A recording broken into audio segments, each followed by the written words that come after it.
ತ್ರಿಭುಜಗಳ ಸಮರೂಪತೆ ಮತ್ತು ಸರ್ವಸಮ ಅಂತಕ್ಕಂಥ ವಿಷಯವನ್ನು ಚರ್ಚೆ ಮಾಡಿತ್ತು. ಸರ್ವಸಮ ಮತ್ತು ಸಮರೂಪಿ ಇವೆರಡಕ್ಕೂ ಕೂಡ ಸಾಕಷ್ಟು ವ್ಯತ್ಯಾಸವನ್ನು ನಾವು ನೋಡ್ತೀವಿ. ಏನು ಸರ್ವಸಮ ಅಂದರೆ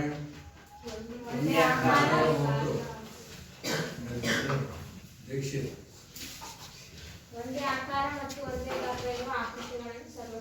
ಒಂದೇ ಆಕಾರ ಮತ್ತೆ ಒಂದೇ ಗಾತ್ರ ಇರ್ತಕ್ಕಂಥ ಆಕೃತಿಗಳನ್ನ ನಾವು ಸರ್ವಸಮ ಅಂತೇಳಿ ಕರಿತೀವಿ ಅಂತಕ್ಕಂಥದ್ದನ್ನ ನೋಡಿದ್ವಿ. ಅದಕ್ಕೆ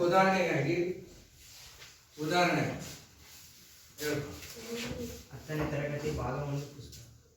10ನೇ ತರಗತಿಯ ಗಣಿತ ಭಾಗ 1ರ 2 ಪುಸ್ತಕಗಳನ್ನ ತಗೊಂಡ್ರೆ ಅವುಗಳ ಆಕಾರ ಮತ್ತೆ ಗಾತ್ರ ಒಂದೇ ಇರೋದ್ರಿಂದ ಅವನ್ನ ನಾವು ಸರ್ವಸಮ ಅಂತೇಳಿ ಕರೆಯುತ್ತೇವೆ. ಇನ್ನ ಸರ್ವಸಮದ ಅರ್ಥ ನಿಮಗೆ ಗೊತ್ತಾಯ್ತು. ಈಗ ನಾವು ಒಂದು ವಸ್ತುವನ್ನ ತಗೊಂಡ್ರೆ ಇನ್ನೊಂದು ವಸ್ತುವನ್ನ ತಗೊಂಡಾಗ ಅವೆರಡೂ ಕೂಡ ಒಂದೇ ಆಕಾರ ಇರಬೇಕು ಮತ್ತೆ ಒಂದೇ ಗಾತ್ರ ಇರಬೇಕು. ಅಂದ್ರೆ ಒಂದ್ರ ಮೇಲೆ ಒಂದು ಇಟ್ಟರೆ ಅದು ಪರಸ್ಪರ ಐಕ್ಯ ಆಗಬೇಕು. ಹಾಗಾದ್ರೆ ಸಮರೂಪ ಅಂದ್ರೆ ಏನು? ಯಾವುದನ್ನ ನಾವು ಸಮರೂಪ ಅಂತ ಹೇಳಿ ಕರಿತೀವಿ? ಒಂದೇ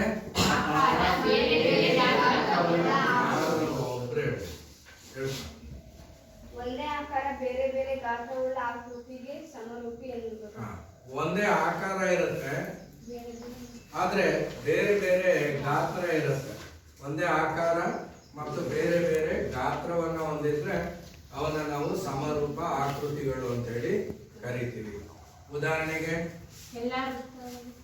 ಎಲ್ಲ ವೃತ್ತಗಳು, ಎಲ್ಲ ವರ್ಗಗಳು ಅಲ್ವಾ? ಈಗ ನಾನು ಒಂದು ವರ್ಗವನ್ನ ಬರೆದ್ರೆ ಇದೊಂದು ವರ್ಗ ಅಂತ ಹೇಳಿ ಅನ್ಕೊಂಡ್ರೆ, ಅದೇ ರೀತಿಯಾಗಿ ಇದಕ್ಕೆ ತಕ್ಕನಾಗಿ ಮತ್ತೊಂದು ವರ್ಗವನ್ನ ಬರೆದ್ರೆ ಇವೆರಡೂ ಕೂಡ ಸಮರೂಪಿ ಅಲ್ವಾ? ಎಲ್ಲ ಬಾಹುಗಳು ಸಮ ಇರುತ್ತೆ, ಎಲ್ಲ ಕೋನಗಳು ಸಮ ಇರುತ್ತೆ. ಆದ್ರೆ ಆಕಾರ ಒಂದೇ, ಅದು ವರ್ಗನೆ, ಆದ್ರೆ ಅದರ ಗಾತ್ರ ಬೇರೆ ಬೇರೆ ಇರುತ್ತೆ. ಹಾಗಾದ್ರೆ ನಿಮ್ಮ 10ನೇ ವಯಸ್ಸಿನ ಭಾವಚಿತ್ರಕ್ಕೂ 15ನೇ ವಯಸ್ಸಿನ ಭಾವಚಿತ್ರಕ್ಕೂ ಎರಡನ್ನೂ ಕೂಡ ನಾನು ಸ್ಟಾಂಪ್ ಸೈಜ್ ಅನ್ನ ತಗೊಂಡಿದ್ದೀನಿ, ಅಥವಾ ಪಾಸ್ಪೋರ್ಟ್ ಸೈಜಿನ 2 ಫೋಟೋಗಳನ್ನ ತಗೊಂಡಿದ್ದೀನಿ. ನಿಮ್ಮ 10ನೇ ವರ್ಷದ ಭಾವಚಿತ್ರ ಇದೆ, ಮತ್ತೊಂದು 15ನೇ ವರ್ಷದ ಭಾವಚಿತ್ರ ಇದೆ. ಈಗ ಅವೆರಡು ಸರ್ವಸಮ ಆಗುತ್ತೋ, ಸಮರೂಪಿ ಆಗುತ್ತೋ, ಅಥವಾ ಆಗದೇ ಇಲ್ವೋ? ಯಾಕಾಗಲ್ಲ? ಯಾಕಾಗಲ್ಲ?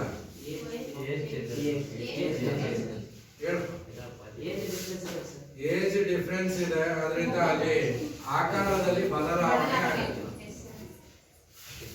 ಮೊದಲನೇ ಫೋಟೋಕ್ಕೂ 2ನೇ ಫೋಟೋಕ್ಕೂ ಆಕಾರದಲ್ಲಿ ಮತ್ತೆ ಬದಲಾವಣೆ ನೋಡ್ತೀವಿ.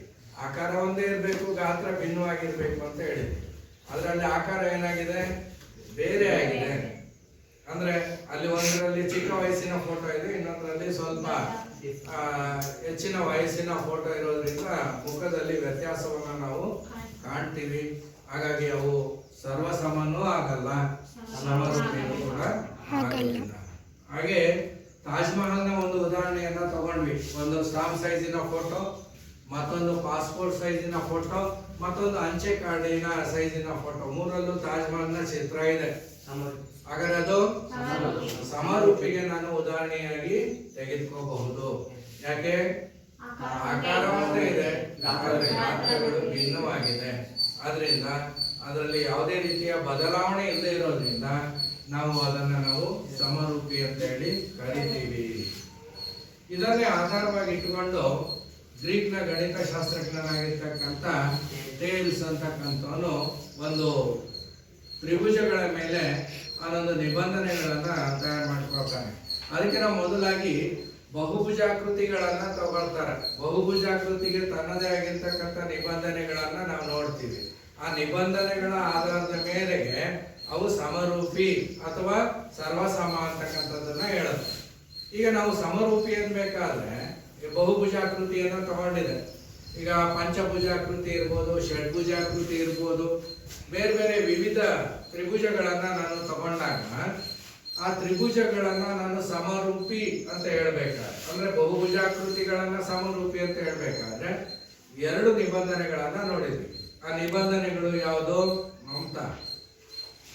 ಆ ನಿಬಂಧನೆಗಳು ಅವುಗಳ ಅನುರೂಪ ಕೋನಗಳು ಸಮವಾಗಿರಬೇಕು. ನೋಡ್ಕೊಂಡಲ್ಲ ಹೇಳು.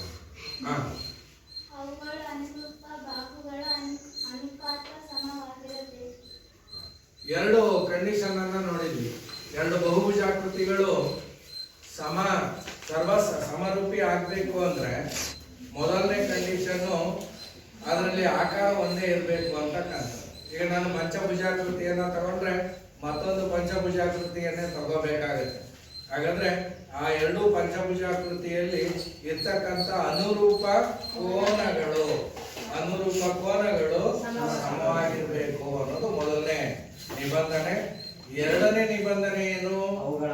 ಅವುಗಳ ಅನುರೂಪ ಬಾಹುಗಳು ಸಮಾನುಪಾತದಲ್ಲಿರ್ಬೇಕು ಅಥವಾ ಅನುಪಾತಗಳು ಸಮವಾಗಿರ್ಬೇಕು. ಅನುಪಾತಗಳು ಸಮ ಇರಬೇಕು ಅಥವಾ ಸಮಾನುಪಾತ. ಅಲ್ಲಿ ನಾವು ಅನುಪಾತ ಮತ್ತೆ ಸಮಾನುಪಾತದ ಅರ್ಥವನ್ನು ಕೂಡ ನಾವು ನಿನ್ನೆ ತರಗತಿಯಲ್ಲಿ ತಿಳ್ಕೊಂಡಿದೀವಿ. ಎರಡು ಅನುಪಾತಗಳು ಸಮ ಆದ್ರೆ ಅವನ್ನ ನಾವು ಸಮಾನುಪಾತ ಅಂತೇಳಿ ಕರಿತೀವಿ, ಅಥವಾ ಎರಡು ಅನುಪಾತ ಸಮ ಇರಬೇಕು. ಈ ಎರಡು ನಿಬಂಧನೆಗಳ ಆಧಾರದ ಮೇರೆಗೆ ಕೊಟ್ಟಂತಹ ಆಕೃತಿಗಳು ಏನಿದೆ ಅವು ಸಮರೂಪಿ ಅನ್ನೋದನ್ನ ನಾವು ತೀರ್ಮಾನ ಮಾಡ್ತೀವಿ. ಹಾಗಾದ್ರೆ ಇನ್ನ ಮುಂದುವರೆದಂತಹ ಸಂದರ್ಭದಲ್ಲಿ ಇವತ್ತು ನಾವು ನೋಡ್ತಕ್ಕಂಥದ್ದು ಈ ತ್ರಿಭುಜಗಳು ಏನಿದೆ, ತ್ರಿಭುಜಕ್ಕೆ ಸಂಬಂಧಪಟ್ಟ ಹಾಗೆ ಯಾವುದನ್ನ ನಾನು ಸಮರೂಪಿ ಅಂತ ಹೇಳಿ ಕರೀಬೇಕು, ಯಾವುದನ್ನ ನಾನು ಸಮರೂಪಿ ಅಲ್ಲ ಅಂತ ಹೇಳಿ ತೀರ್ಮಾನವನ್ನ ತೆಗೆದುಕೊಳ್ತೀವಿ. ಈಗ ಎರಡು ತ್ರಿಭುಜಗಳನ್ನ ನಾವು ರಚನೆ ಮಾಡ್ಕೊಳ್ಳೋಣ. ಎರಡು ತ್ರಿಭುಜಗಳನ್ನ ನಾನು ರಚನೆ ಮಾಡ್ಕೊಳ್ತೀನಿ. ಒಂದು ತ್ರಿಭುಜವನ್ನ ರಚನೆ ಮಾಡ್ತಾ ಇದೆ, ಅದಕ್ಕೆ ABC ಅಂತೇಳಿ ಹೆಸರನ್ನ ಕೊಟ್ಕೊಳ್ಳೋಣ. ಮತ್ತೊಂದು ತ್ರಿಭುಜವನ್ನ ರಚನೆ ಮಾಡ್ಕೊಳ್ತಾ ಇದೆ,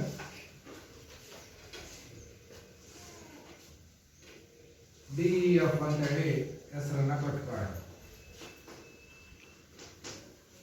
ಯಾವ ಸಂದರ್ಭದಲ್ಲಿ ಈ ಎರಡು ತ್ರಿಭುಜಗಳು ಸಮರೂಪಿ ಅನ್ನೋದನ್ನ ತೇಲ್ಸು ತನ್ನದೇ ಆದ ಒಂದು ನಿಬಂಧನೆಯನ್ನ, ಅಂದ್ರೆ ಚತುರ್ಭುಜಗಳ ಮೇಲೆ ನಿಬಂಧನೆ ಏನಿದೆ ಆ ನಿಬಂಧನೆಗಳನ್ನು ಅವನು ಕೂಡ ಬಳಸ್ಕೊಳ್ತಾನೆ. ಒಂದು ತ್ರಿಭುಜದಲ್ಲಿ ಕೋನಗಳು ಸಮನಾಗಿದ್ರೆ, ಒಂದು ತ್ರಿಭುಜದ ಕೋನಗಳು ಮತ್ತೊಂದು ತ್ರಿಭುಜದ ಕೋನಕ್ಕೆ ಸಮ ಆಗಿದ್ರೆ ಆಗ ಅವನ ಆ ಎರಡು ತ್ರಿಭುಜಗಳನ್ನ ಅವನು ಸಮಕೋನೀಯ ತ್ರಿಭುಜಗಳು ಅಂತ ಹೇಳಿ ಕರೀತಾನೆ.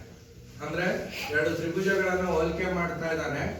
ಒಂದು ತ್ರಿಭುಜದಲ್ಲಿ ಇರ್ತಕ್ಕಂಥ ಕೋನಗಳು ಮತ್ತೊಂದು ತ್ರಿಭುಜದ ಅನುರೂಪ ಕೋನಗಳಿಗೆ ಸಮನಾಗಿದ್ರೆ ಆ ಎರಡು ತ್ರಿಭುಜದಲ್ಲಿ ಇರ್ತಕ್ಕಂಥ ಕೋನಗಳನ್ನ, ಅಂದ್ರೆ ಆ ತ್ರಿಭುಜಕ್ಕೆ ಸಂಬಂಧಪಟ್ಟಂಗೆ ಅವನು ಅದನ್ನ ಸಮಕೋನೀಯ ತ್ರಿಭುಜಗಳು ಅಂತ ಹೇಳಿ ಕರೀತಾನೆ. ಅಂದ್ರೆ ಒಂದರ ಕೋನ ಮತ್ತೊಂದರ ಕೋನಕ್ಕೆ ಸಮವಾಗಿದ್ರೆ ಆವಾಗ ನಾವೇನಂತ ಕರಿತೀವಿ, ಸಮಕೋನೀಯ ತ್ರಿಭುಜ ಅಂತ ಹೇಳಿ ಕರೀತಾನೆ. ಆ ಸಮಕೋನೀಯ ತ್ರಿಭುಜಗಳನ್ನ ಆಧಾರವಾಗಿ ಇಟ್ಕೊಂಡು ಅವನು ಮುಂದೆ ಮೂಲ ಸಮಾನುಪಾತತೆಯ ಪ್ರಮೇಯವನ್ನ ಅವನು ರಚನೆ ಮಾಡ್ಕೊಳ್ತಾನೆ. ಅಂದ್ರೆ ಮೂಲ ಸಮಾನುಪಾತತೆಯ ಪ್ರಮೇಯ ಅಂತಕ್ಕಂಥದ್ದು ಮೂಲ ಸಮಾನುಪಾತತೆಯ ಪ್ರಮೇಯ ಅಥವಾ ಥೇಲ್ಸನ ಪ್ರಮೇಯ ಅಂತಲೂ ಕೂಡ ಇದನ್ನ ಕರಿತೀವಿ. ಅವರದೇ ಆದ ಹೆಸರಿನಲ್ಲಿ ಥೇಲ್ಸನ ಪ್ರಮೇಯ ಅಂತಲೂ ಕೂಡ ಕರೆಯುತ್ತೆ. ಥೇಲ್ಸನ ಪ್ರಮೇಯ ಮೂಲ ಸಮಾನುಪಾತತೆ ಪ್ರಮೇಯ ಅಂತ ಕರೀಬಹುದು ಅಥವಾ ಥೇಲ್ಸನ ಪ್ರಮೇಯ. ಥೇಲ್ಸನ ಪ್ರಮೇಯವನ್ನ ನಾವು ನಿರೂಪಣೆಯನ್ನ ಮಾಡಬೇಕು, ವ್ಯಾಖ್ಯಾನಿಸಿ ಅಂತ ಕೇಳ್ತಾರೆ. ಥೇಲ್ಸನ ಪ್ರಮೇಯವನ್ನ ನಿರೂಪಿಸಿ ಅಥವಾ ಥೇಲ್ಸನ ಪ್ರಮೇಯವನ್ನ ವ್ಯಾಖ್ಯಾನಿಸಿ ಅಂದ್ರೆ ಹೇಳಿಕೆಯನ್ನ ಮಾತ್ರ ಬರೀತಕ್ಕಂಥ. ಈಗ ಅವನು ಏನ್ ಹೇಳ್ತಾನೆ, ಒಂದು ತ್ರಿಭುಜವನ್ನ ನಾನು ತಗೊಂಡಿದ್ದೀನಿ ABC ಅಂತ ಹೇಳಿ, ಮತ್ತೊಂದು ತ್ರಿಭುಜ DEF ಅಂತ ಹೇಳಿ ತಗೊಂಡಿದ್ದೆ. ಹಾಗಾಗಿ ಎರಡೂ ತ್ರಿಭುಜಗಳು ಯಾವಾಗ ಸಮರೂಪಿ ಆಗತ್ತೆ? ಇವೆರಡು ಸಮ ಅಲ್ಲ. ಯಾಕೆ? ಒಂದನ್ನ ತಗೊಂಡೋಗಿ ಇನ್ನೊಂದ್ರ ಮೇಲೆ ಇಟ್ಟಾಗ ಅವು ಐಕ್ಯ ಆಗ್ತಾ ಇಲ್ಲ. ಅಂದ್ರೆ ಆಕಾರದಲ್ಲಿ ಬದಲಾವಣೆ ಇದೆ, ಹಾಗಾಗಿ ಅವು ಸರ್ವಸಮ ಆಗೋದಕ್ಕೆ ಸಾಧ್ಯ ಇಲ್ಲ. ಹಾಗಾಗಿ ಸಮರೂಪಿಯ ಬಗ್ಗೆ ಮಾತಾಡ್ತಾ ಇದ್ದೀವಿ. ಸಮರೂಪಿ ಅಂದಾಗ ಮೊದಲನೇದಾಗಿ ಕೋನಗಳನ್ನ ನಾವು ತಗೊಳ್ತೀವಿ. ಎ ಕೋನ ಡಿ ಕೋನಕ್ಕೆ ಸಮ ಇದೆ, ಹಾಗೆ ಬಿ ಕೋನ ಇ ಕೋನಕ್ಕೆ ಸಮ ಇದೆ, ಸಿ ಕೋನ ಎಫ್ ಕೋನಕ್ಕೆ ಸಮ ಇದೆ ಅಂತ ಹೇಳಿ ತಗೊಂಡಿದ್ದೀವಿ. ಅಂದ್ರೆ ತ್ರಿಭುಜ ಎ ಬಿ ಸಿ ಮತ್ತು ತ್ರಿಭುಜ ಡಿ ಎಫ್ ಗಳಲ್ಲಿ ಅಂತ ಹೇಳಿ ತಗೊಳ್ತಾರೆ. ತ್ರಿಭುಜ ಡಿ ಎಫ್ ಗಳಲ್ಲಿ ಎರಡು ತ್ರಿಭುಜಗಳನ್ನ ನಾವು ತೆಗೆದುಕೊಂಡಿದ್ದೀವಿ. ಹಾಗಾದ್ರೆ ಮೊದಲನೇ ಕಂಡೀಷನ್ ಏನಿರುತ್ತೆ, ಎ ಕೋನ ಅಂದ್ರೆ ಎ ಬಿ ಸಿ ತ್ರಿಭುಜದ ಎ ಕೋನ ಡಿ ಎಫ್ ತ್ರಿಭುಜದ ಡಿ ಕೋನಕ್ಕೆ ಸಮ ಇದೆ. ಎರಡನೇ ಕೋನ ಬಿ ಕೋನ ಡಿ ಕೋನಕ್ಕೆ ಸಮ ಇದೆ. ಹಾಗೆ ಮೂರನೇದು ಸಿ ಕೋನ ಎಫ್ ಕೋನಕ್ಕೆ ಸಮ ಇದೆ. ಅಂದ್ರೆ ಒಂದು ತ್ರಿಭುಜದ ಕೋನಗಳು ಮೂರು ಕೋನಗಳು ಮತ್ತೊಂದು ತ್ರಿಭುಜದ ಅನುರೂಪವಾದ ಮೂರು ಕೋನಗಳಿಗೆ ಸಮ ಅಂತ ಆಯ್ತು. ಹಾಗಾದ್ರೆ ಮೊದಲನೇ ನಿಬಂಧನೆ ಆಯ್ತು. ಎರಡನೇ ನಿಬಂಧನೆ ಏನ್ ಹೇಳುತ್ತೆ, ಬಾಹುಗಳ ಅನುಪಾತವನ್ನ ತಗೊಳ್ತೀವಿ. ಹಾಗಾದ್ರೆ ಎ ಬಿ ಬಾಹುವನ್ನ ತಗೊಂಡ್ರೆ ನಾನಿಲ್ಲಿ ಡಿ ಇ ಬಾಹುವನ್ನ ತಗೊಳ್ತೀನಿ. ಹಾಗಾದ್ರೆ A B divided by D E, A B ಬಾಹು ಡಿ ಇ ಬಾಹುಗೆ ಅನುಪಾತದಲ್ಲಿದೆ. ಎ ಬಿ ಇಷ್ಟು ಡಿ ಇ ಅಂತ ಹೇಳಿ ಕೂಡ ಅದನ್ನ ಬರೀಬಹುದು. ಅದನ್ನ ಎ ಬಿ ಇಷ್ಟು ಡಿ ಇ, ಇದನ್ನ ಈ ರೀತಿಯಾಗಿ ಬರೆದು ಇದನ್ನ ಅನುಪಾತ ಅಂತ ಹೇಳಿ ಕರಿತೀವಿ. ಹಾಗೆ ನಾವು ಅದನ್ನ ಭಿನ್ನಾಂಶ ರೂಪದಲ್ಲಿ ನಾವು ಬರ್ಕೊಂಡಿದ್ದೀವಿ. ಹಾಗೆ ಬಿ ಸಿ ಬಾಹು ಇ ಎಫ್ ಬಾಹುಗೆ ಅನುಪಾತದಲ್ಲಿದೆ. ಹಾಗೆ ಎ ಸಿ ಬಾಹು ಡಿ ಎಫ್ ಬಾಹುಗೆ ಅನುಪಾತದಲ್ಲಿದೆ. ಹಾಗೆ ಈ ಅನುಪಾತಗಳು ಸಮ ಆದ್ರೆ ಈಗ ಈ ಬಾಹುವಿಗೆ ಏನಾಗಿದೆ, ಸಮಾನುಪಾತದಲ್ಲಿದೆ, ಅನುಪಾತದಲ್ಲಿದೆ. ಹಾಗೆ ಬಿ ಸಿ ಬಾಹು ಇ ಎಫ್ ಬಾಹುಗೆ ಅನುಪಾತದಲ್ಲಿದೆ. ಹಾಗೆ ಎ ಸಿ ಅನ್ನೋದು ಡಿ ಎಫ್ ಗೆ ಅನುಪಾತದಲ್ಲಿದೆ. ಆ ಅನುಪಾತಗಳು ಏನಾಗಿದೆ, ಸಮ ಇದೆ. ಹಾಗಾದ್ರೆ ಸಮಾನುಪಾತದಲ್ಲಿದೆ. ಹಾಗಾದ್ರೆ ಎರಡು ನಿಬಂಧನೆಗಳು ನಮಗೆ ಸಿಕ್ತೀಗ. ಮೊದಲನೇ ನಿಬಂಧನೆ, ಒಂದು ತ್ರಿಭುಜದ ಮೂರು ಕೋನಗಳು ಮತ್ತೊಂದು ತ್ರಿಭುಜದ ಅನುರೂಪವಾದ ಮೂರು ಕೋನಗಳಿಗೆ ಸಮ ಇರಬೇಕು. ಸರಿ, ಸಮ ಇದೆ. ಹಾಗಾದ್ರೆ ಎರಡನೇದು ಏನ್ ಹೇಳುತ್ತೆ, ಒಂದು ತ್ರಿಭುಜದ ಬಾಹುಗಳು ಮತ್ತೊಂದು ತ್ರಿಭುಜದ ಬಾಹುಗಳ ಅನುಪಾತವನ್ನ ತೆಗೆದುಕೊಂಡಾಗ, ಅಂದ್ರೆ ಬಾಹುಗಳ ಅನುಪಾತವನ್ನ ತೆಗೆದುಕೊಂಡಾಗ ಯಾವ ಬಾಹುಗಳನ್ನ ತಗೋಬೇಕು ನಾನು, ಅನುರೂಪ ಬಾಹುಗಳು. ಹಾಗಾದ್ರೆ ನಾನು ಎ ಬಿ ಬಾಹುಗೆ ಇ ಎಫ್ ಬಾಹುವನ್ನ ತಗೋಬಹುದಿತ್ತಲ್ಲ ಅಂತ ನೀವು ಪ್ರಶ್ನೆಯನ್ನ ಹಾಕೊಂಡ್ರೆ, ಈಗ ನಾವು ಚಿತ್ರವನ್ನ ಗಮನಿಸೋಣ. ಇಲ್ಲಿ ನಾನು ಈ ತರ ಗುರುತು ಮಾಡಿದ್ದೀನಿ, ಇಲ್ಲಿ ರೈಟ್ ಮಾರ್ಕ್ ಹಾಕಿದ್ದೀನಿ. ಈ ಗೆರೆ ಮೇಲೆ ಅವೆರಡು ಇದೆ ಅಲ್ವಾ?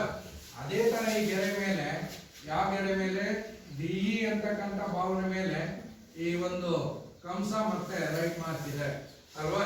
ಹಾಗಾದ್ರೆ ಯಾವ ಬಾಹುವಿನ ಮೇಲೆ ಅದಿದೆ ಆ ಬಾಹುವನ್ನ ನಾನು ಇಲ್ಲಿ ಹುಡುಕೋಬೇಕು.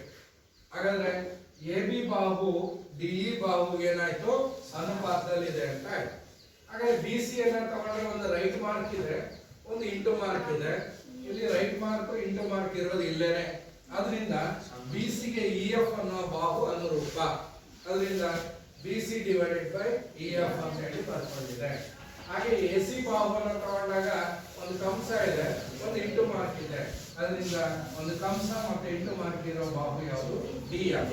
ಅದರಿಂದ A C divided by D F. ಹಾಗಾದ್ರೆ ಬಾಹುಗಳು ಅನುಪಾತದಲ್ಲಿದೆ, ಅನುರೂಪ ಬಾಹುಗಳ ಜೊತೆಗೆ ಅನುಪಾತದಲ್ಲಿದೆ. ಹಾಗಾಗಿ ಆ ಅನುಪಾತಗಳು ಸಮ ಇದೆ, ಅಂದ್ರೆ ಒಟ್ಟಾರೆ ಸಮಾನುಪಾತದಲ್ಲಿದೆ. ಹಾಗಾದ್ರೆ ಎರಡು ತ್ರಿಭುಜಗಳು ಯಾವಾಗ ಸಮರೂಪಿಯಾಗಿರುತ್ತೆ, ಎರಡು ಕಂಡೀಷನ್, ಎರಡು ನಿಬಂಧನೆಗಳನ್ನ ನಾವು ತಗೊಳ್ತೀವಿ. ಒಂದು, ಕೋನಗಳು ಸಮನಾಗಿರ್ಬೇಕು. ಎಂತ ಕೋನಗಳು, ಅನುರೂಪ ಕೋನಗಳು ಅಲ್ವಾ? ಎರಡನೇದೇನು, ಬಾಹುಗಳು ಸಮವಾಗಿರ್ಬೇಕು ಅಥವಾ ಸಮಾನುಪಾತದಲ್ಲಿ ಇರಬೇಕು. ಬರ್ಕೊಡ್ರಿ.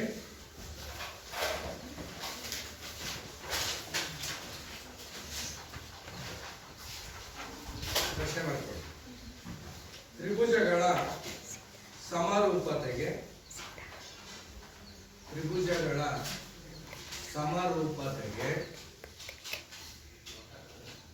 ಸಂಬಂಧಿಸಿದ ತ್ರಿಭುಜಗಳ ಸಮರೂಪತೆಗೆ ಸಂಬಂಧಿಸಿದ ನಿಬಂಧನೆಗಳನ್ನು ಬರೆಯಿರಿ. ನಿಬಂಧನೆಗಳನ್ನು ಬರೆಯಿರಿ. ಈ ಎರಡು ಚಿತ್ರ ಹಾಕೊಳ್ಳೋದಕ್ಕೆ ಹಾಕೊಳ್ರಿ ಬೇಗ. ಎರಡು ಚಿತ್ರವನ್ನು ಹಾಕಿ ಬೇಗ. ಇಲ್ಲ ಬರ್ಕೊಳ್ರಿ, ಆಮೇಲೆ ಚಿತ್ರವನ್ನು ಹಾಕೊಂಡ್ರಿ ಬಂದ್ಕೊಳ್ರಿ. ಚಿತ್ರ ಬೇಡ, ಬರ್ಕೊಳ್ರಿ ಹಾಗೆ.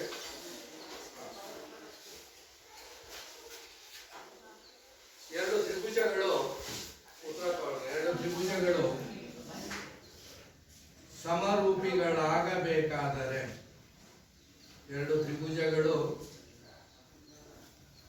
ಸಮರೂಪಿಗಳಾಗಬೇಕಾದರೆ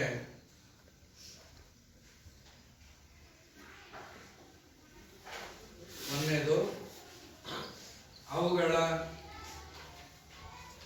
ಅನುರೂಪ ಕೋನಗಳು, ಅವುಗಳ ಅನುರೂಪ ಕೋನಗಳು ಸಮವಾಗಿರಬೇಕು. ಅನುರೂಪ ಕೋನಗಳು ಸಮವಾಗಿರಬೇಕು. ಎರಡನೇದು ಅವುಗಳ ಅನುರೂಪ ಬಾಹುಗಳ ಅನುಪಾತ, ಅವುಗಳ ಅನುರೂಪ ಬಾಹುಗಳ ಅನುಪಾತ ಸಮ, ಬ್ರಾಕೆಟ್ನಲ್ಲಿ ಸಮಾನುಪಾತ, ಬ್ರಾಕೆಟ್ ಕ್ಲೋಸ್ ಮಾಡ್ರಿ, ವಾಗಿರಬೇಕು.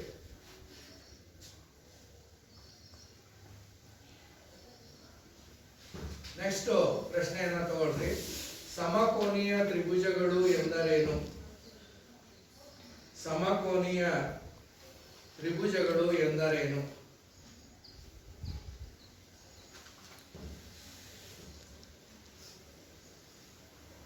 ಉತ್ತರ: ಎರಡು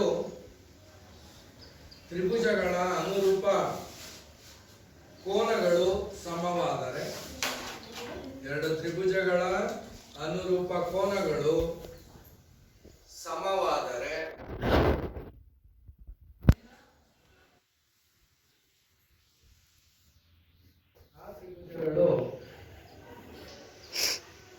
ಆ ತ್ರಿಭುಜಗಳು ಸಮಕೋನೀಯವಾಗಿರುತ್ತವೆ.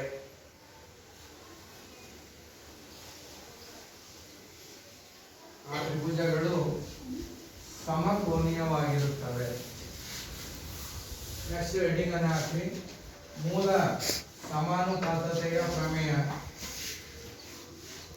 ಅಥವಾ ಥೇಲ್ಸನ ಪ್ರಮೇಯ ಅಥವಾ ಥೇಲ್ಸನ ಪ್ರಮೇಯ ಬರೀರಿ. ತ್ರಿಭುಜದ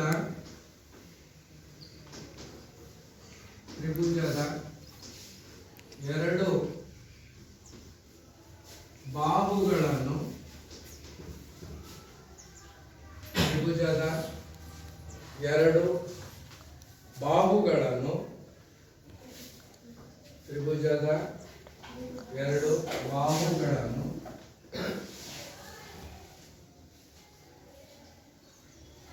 ಎರಡು ವಿಭಿನ್ನ ಬಿಂದುಗಳಲ್ಲಿ, ಎರಡು ವಿಭಿನ್ನ ಬಿಂದುಗಳಲ್ಲಿ, ಎರಡು ವಿಭಿನ್ನ ಬಿಂದುಗಳಲ್ಲಿ ಛೇದಿಸುವಂತೆ,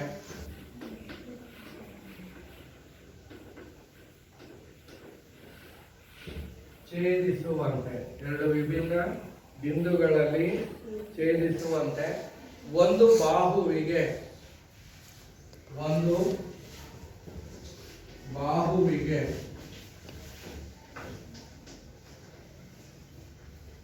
ಸಮಾಂತರವಾಗಿ, ಒಂದು ಬಾಹುವಿಗೆ ಸಮಾಂತರವಾಗಿ ಎಳೆದ, ಒಂದು ಬಾಹುವಿಗೆ ಸಮಾಂತರವಾಗಿ ಎಳೆದ ಸರಳ ರೇಖೆಯು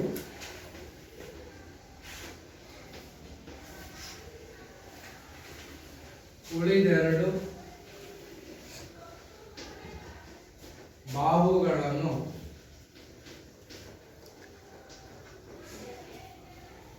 ಸಮಾನುಪಾತದಲ್ಲಿ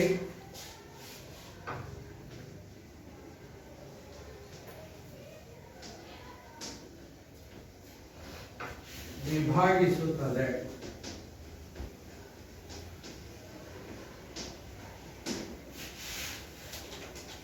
ಸಮಾನುಪಾತದಲ್ಲಿ ವಿಭಾಗಿಸುತ್ತದೆ. ಇಲ್ಲಿ ಸ್ಟೇಟ್ಮೆಂಟ್ ಅನ್ನ ಕೇಳಿದ್ರೆ ಟೇಲ್ಸನ ಪ್ರಮೇಯ ನಿರೂಪಿಸಿದ್ರೆ ಇಷ್ಟೇ ಬರೀಬೇಕು. ತ್ರಿಭುಜದಲ್ಲಿ ಎರಡು ಬಾಹುಗಳನ್ನ ಎರಡು ವಿಭಿನ್ನ ಬಿಂದುಗಳಲ್ಲಿ ಛೇದಿಸುವಂತೆ ಎಳೆದ ಒಂದು ಬಾಹುವಿಗೆ ಸಮಾಂತರವಾಗಿ ಎಳೆದ ಸರಳ ರೇಖೆ ಉಳಿದೆರಡು ಬಾಹುಗಳನ್ನ ಸಮಾನುಪಾತದಲ್ಲಿ ವಿಭಾಗಿಸುತ್ತೆ. ಹೀಗಾದ್ರೂ ಬರೀಬಹುದು ಅಥವಾ ನಾವು ಈ ರೀತಿ ಬರೀಬಹುದು. ತ್ರಿಭುಜದ ಯಾವುದೇ ಒಂದು ಬಾಹುವಿಗೆ ಸಮಾಂತರವಾಗಿ ಎಳೆದ ಸರಳ ರೇಖೆಯು ಉಳಿದೆರಡು ಬಾಹುಗಳನ್ನ ಸಮಾನುಪಾತದಲ್ಲಿ ವಿಭಾಗಿಸುತ್ತದೆ ಅಂತ ನಾವು ಬರೀಬಹುದು. ಅರ್ಥ ಆಯ್ತಲ್ಲ? ಈ ಹೇಳಿಕೆಯನ್ನ ನಾವು ಈ ಸ್ಟೇಟ್ಮೆಂಟ್ ಅನ್ನ ಸ್ವಲ್ಪ ಬರೆದು ಪ್ರಾಕ್ಟೀಸ್ ಮಾಡ್ಕೋಬೇಕು. ಅಂದ್ರೆ ಎರಡು ವಿಭಿನ್ನ ಬಿಂದುಗಳಲ್ಲಿ ಯಾವುದರಲ್ಲಿ ತ್ರಿಭುಜದ ಎರಡು ಬಾಹುಗಳನ್ನ ಎರಡು ವಿಭಿನ್ನ ಬಿಂದುಗಳಲ್ಲಿ ಛೇದಿಸುವಂತೆ ಒಂದು ಬಾಹುವಿಗೆ ಸಮಾಂತರವಾಗಿ ಎಳೆದಂತಹ ಸರಳ ರೇಖೆ ಉಳಿದೆರಡು ಬಾಹುಗಳನ್ನ ಸಮಾನುಪಾತದಲ್ಲಿ ವಿಭಾಗಿಸುತ್ತೆ. ನಿರೂಪಣೆ ಕೇಳಿದ್ರೆ ನಿರೂಪಣೆ ಅಷ್ಟೇ ಬರೀಬೇಕು. ಈಗ ಕೊಟ್ಟಂತಹ ಈ ಪ್ರಮೇಯವನ್ನ ನಾನು ಸಾಧಿಸ್ಬೇಕು. ಈ ಪ್ರಮೇಯವನ್ನ ಸಾಧಿಸೋದಕ್ಕೆ ಕೇಳಿದ್ರೆ 5 ಅಥವಾ 4 ಅಂಕಗಳಿಗೆ ಕೇಳ್ತಾರೆ. ಗೊತ್ತಾಯ್ತಲ್ಲ? ಅಂದ್ರೆ ತೇಲ್ಸನ ಪ್ರಮೇಯ ನಿರೂಪಿಸಿ ಸಾಧಿಸಿ ಅಂತ ಕೇಳಿದ್ರೆ 5 ಅಂಕ ಅಥವಾ 4 ಅಂಕದ ಪ್ರಶ್ನೆಯಾಗಿ ಕೇಳ್ತಾರೆ. ಅರ್ಥ ಆಯ್ತಲ್ಲ? ಆಗ ನಾನು ಮೇಲ್ಗಡೆಯಿಂದ ಟಾಪ್ ಟು ಬಾಟಮ್ ಅನ್ನ ನಾನು ಪೂರ್ಣವಾಗಿ ಕಲ್ತ್ಕೋಬೇಕಾಗುತ್ತೆ. ಈಗ ಗಮನಿಸ್ರಿ, ಈ ಪ್ರಮೇಯವನ್ನ ನಾವು ಸಾಧಿಸೋಣ. ಪ್ರಮೇಯಕ್ಕೆ ಬೇಕಾಗ್ತಕ್ಕಂತ 2 ತ್ರಿಭುಜಗಳನ್ನ ನಾವು ರಚನೆ ಮಾಡ್ಕೋಬೇಕು. ಬರೀಕೊಡೋದು ಬೋರ್ಡ್ ಕಡೆ ಗಮನಿಸಬೇಕು. 2 ತ್ರಿಭುಜಗಳನ್ನ ನಾನು ರಚನೆ ಮಾಡ್ಕೊಳ್ತಾ ಇದ್ದೀನಿ. ಒಂದು ABC ಅಂತ ಹೇಳಿ ಕೊಡ್ತೀನಿ. ಮತ್ತೊಂದು ತ್ರಿಭುಜವನ್ನ ನಾನು ರಚನೆ ಮಾಡ್ಕೊಳ್ತಾ ಇದ್ದೀನಿ. ಅದನ್ನ DEF ಅಂತ ಹೇಳಿ ಕೊಟ್ಕೊಳ್ತೀನಿ. 2 ತ್ರಿಭುಜಗಳನ್ನ ನಾನು ರಚನೆ ಮಾಡ್ಕೊಂಡಿದ್ದೀನಿ. ಏನ್ ಹೇಳ್ತಾರೆ? ತ್ರಿಭುಜದ 2 ಬಾಹುಗಳನ್ನ 2 ವಿಭಿನ್ನ ಬಿಂದುಗಳು ಛೇದಿಸುವಂತೆ ಒಂದು ಬಾಹುವಿಗೆ ಸಮಾಂತರವಾಗಿ. ಇಲ್ಲಿ ನಾನು 2 ಚಿತ್ರಗಳನ್ನ ಯಾಕೆ ತಗೊಂಡಿದ್ದೀನಿ ಅಂದ್ರೆ ಅನುರೂಪ ಕೋನಗಳನ್ನ ಮತ್ತೆ ಅನುರೂಪ ಬಾಹುಗಳನ್ನ ಹೇಳಲು ತಗೊಂಡಿದ್ದೀನಿ. ಆದ್ರೆ ಪ್ರಮೇಯ ಸಾಧಿಸೋದಕ್ಕೆ ನನಗೆ 2 ಚಿತ್ರಗಳು ಅವಶ್ಯಕತೆ ಇಲ್ಲ. ಈಗ ಫಸ್ಟ್ ಇದನ್ನ ತಿಳ್ಕೊಂಡು ನಂತರ ಆ ಚಿತ್ರಕ್ಕೆ ಬೇಕಾಗ್ತಕ್ಕಂತಹ ಒಂದು ತ್ರಿಭುಜವನ್ನ ಮಾತ್ರ ಉಳಿಸ್ಕೊಳ್ತೀನಿ. ಈಗ ಎ ಕೋನಕ್ಕೆ ಡಿ ಕೋನ ಸಮ ಅಂತ ಹೇಳ್ತು, ಹಾಗೆ ಬಿ ಕೋನಕ್ಕೆ ಇ ಕೋನ ಸಮ ಅಂತ ಹೇಳ್ತು, ಸಿ ಕೋನಕ್ಕೆ ಎಫ್ ಕೋನ ಸಮ ಅಂತ ಹೇಳ್ತು ಅಲ್ವಾ? ಅದರಿಂದ 2 ತ್ರಿಭುಜಗಳು ಸಮರೂಪಿ ಅಂತ ಹೇಳೋದಕ್ಕೆ ಸಾಧ್ಯ ಇಲ್ಲ. ಯಾಕೆಂದ್ರೆ ಕೋನಗಳು ಸಮ ಇದ್ದ ತಕ್ಷಣ ಅದನ್ನ ಸಮರೂಪಿ ಅಂತ ಹೇಳಕ್ ಬರಂಗಿಲ್ಲ. ಹಾಗಾದ್ರೆ ಮುಂದಕ್ಕೆ ನಾನು ಏನ್ ಹೇಳ್ಬೇಕು? ಎ ಬಾಹು ಡಿ ಬಾಹುಗೆ ಸಮ ಇದೆ, ಅನುಪಾತದಲ್ಲಿದೆ. BC ಬಾಹು EF ಬಾಹುಗೆ ಅನುಪಾತದಲ್ಲಿದೆ. ಹಾಗೆ CA ಬಾಹು FD ಬಾಹುಗೆ ಅನುಪಾತದಲ್ಲಿದೆ. ಅಂದ್ರೆ ಬಾಹುಗಳು ಏನಾಗಿದೆ? ಅನುಪಾತದಲ್ಲಿದೆ. ಆ ಅನುಪಾತಗಳು ಸಮನಾಗಿದೆ. ಅಂದ್ರೆ ಬಾಹುಗಳು ಸಮಾನುಪಾತದಲ್ಲಿ ಇದೆ. ಬಾಹುಗಳು ಸಮಾನುಪಾತದಲ್ಲಿ ಇರೋದ್ರಿಂದ 2 ತ್ರಿಭುಜಗಳು ಸಮರೂಪ ಅಂತ ಆಯ್ತು. ಆ ಲಕ್ಷಣವನ್ನ ಇಟ್ಟುಕೊಂಡು ನಾವೀಗ ಈ ಪ್ರಮೇಯವನ್ನ ಸಾಧಿಸ್ತೀವಿ. ಗೊತ್ತಾಯ್ತಲ್ಲ? ಈಗ ಒಂದು ಚಿತ್ರವನ್ನ ನಾನಿಲ್ಲಿ ತಗೊಳ್ತೀನಿ, ಸ್ವಲ್ಪ ಗಮನಿಸ್ರಿ.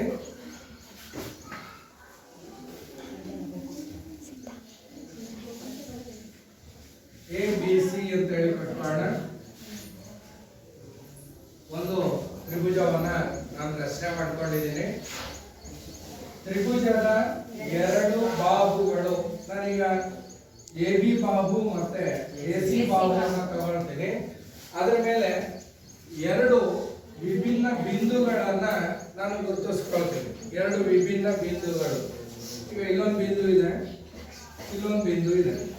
ಆ ಎರಡು ಬಿಂದುಗಳನ್ನ ಗುರುತಿಸ್ಕೊಂಡಿದ್ದೀನಿ. ಒಂದಕ್ಕೆ ಪಿ ಅಂತ ಹೆಸರು ಕೊಡ್ತೀನಿ, ಇನ್ನೊಂದಕ್ಕೆ ಕ್ಯೂ ಅಂತ ಹೆಸರು ಕೊಡ್ತೀನಿ. ಅದನ್ನ ಸೇರಿಸ್ಕೊಂಬೇಡ. ಆ ಎರಡು ಬಿಂದುಗಳನ್ನ ಸೇರಿಸ್ಕೊಂಡ ಛೇದಿಸುವಂತೆ ಒಂದು ಬಾಹುವಿಗೆ ಏನ್ ಮಾಡಬೇಕು? ಸಮಾಂತರ. ಹಾಗಾದ್ರೆ ಬಿ ಸಿ ಬಾಹುವಿಗೆ ಪಿ ಕ್ಯೂ ಬಾಹು ಏನಾಗಿದೆ? ಹಾಗೆ ಸಮಾಂತರವಾಗಿರುವ ಹಾಗೆ ನಾನು ಹೇಳ್ಕೊಂಡಿದ್ದೀನಿ. ಈ ಬಾಹುವಿಗೆ ಈ ಬಾಹು ಸಮಾಂತರವಾಗಿ ಹೇಳ್ಕೊಂಡಿದ್ದೀನಿ. ಹಾಗಾದ್ರೆ ಉಳಿದೆರಡು ಬಾಹುಗಳನ್ನ ಅದು ಸಮಾನುಪಾತದಲ್ಲಿ ವಿಭಾಗಿಸುತ್ತೆ ಅಂತ ಹೇಳ್ಬೇಕು. ನಾನು ತೋರಿಸ್ಬೇಕಾಗಿರೋದು A P divided by P B is equal to A Q divided by Q C ಅಂತ ತೋರಿಸ್ಬೇಕು. ನಾನಿಲ್ಲಿ ಪಿ ಕ್ಯೂ ನಾನು ತಗೋಬಹುದು, ನಮ್ಗೆ ಇಷ್ಟ ಬಂದಿದ್ದನ್ನ ತಗೋಬಹುದು. ಗೊತ್ತಾಯ್ತಲ್ಲ? ಯಾವ್ದನ್ನಾದ್ರೂ ತಗೊಂಡು ಮಾಡ್ಬೋದು. ಈಗ ಪ್ರಾರಂಭದಲ್ಲಿ ನಾವು ಈ ಚಿತ್ರಕ್ಕೆ ದತ್ತವನ್ನ ಬರ್ಕೊಳ್ತೀವಿ. ದತ್ತ ಏನು? ನಾನು ಒಂದು ತ್ರಿಭುಜವನ್ನ ರಚನೆ ಮಾಡಿಕೊಂಡೆ ಅಲ್ವಾ? ಹಾಗಾದ್ರೆ ಎ ಬಿ ಸಿ ಒಂದು ತ್ರಿಭುಜ ಎ ಬಿ ಸಿ ಯಲ್ಲಿ ಪಿ ಮತ್ತೆ ಕ್ಯೂಗಳನ್ನ ಎ ಬಿ ಮತ್ತೆ ಎ ಸಿ ಬಾಹುಗಳ ಮೇಲೆ ಗುರುತಿಸ್ಕೊಂಡಿದ್ದೀನಿ. ಏನ್ ಮಾಡಿದೆ? ತ್ರಿಭುಜ ಎ ಬಿ ಸಿ ಯಲ್ಲಿ ಪಿ ಮತ್ತು ಕ್ಯೂ ಬಿಂದುಗಳನ್ನು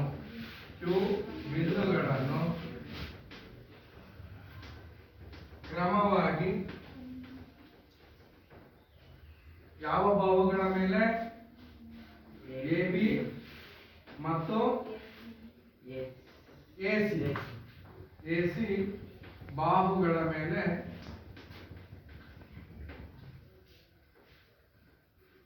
ಗುರುತಿಸಿ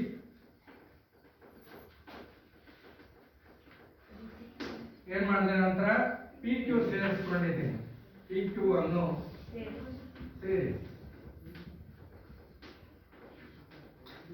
ಇಷ್ಟನ್ನ ನಾನು ಮಾಡ್ಕೊಂಡಿದ್ದೀನಿ. ಅವ್ರು ಕೊಟ್ಟಿದ್ದಾರೆ ತ್ರಿಭುಜದ ಎರಡು ಬಾಹುಗಳನ್ನು ಎರಡು ವಿಭಿನ್ನ ಬಿಂದುಗಳಲ್ಲಿ ಛೇದಿಸುವಂತೆ ಒಂದು ಬಾಹುಗೆ ಸಮಾಂತರವಾಗಿ ಒಂದು ಸರಳ ರೇಖೆ ಎಳೀರಿ. ಇದು ಕೊಟ್ಟಿರ್ತಕ್ಕಂಥ ದತ್ತ. ಏನಂತ ಸಾಧಿಸ್ಬೇಕು? ನಾನು ಸಾಧನೀಯ ಏನಂತ ನಾನು ಸಾಧಿಸ್ಬೇಕು?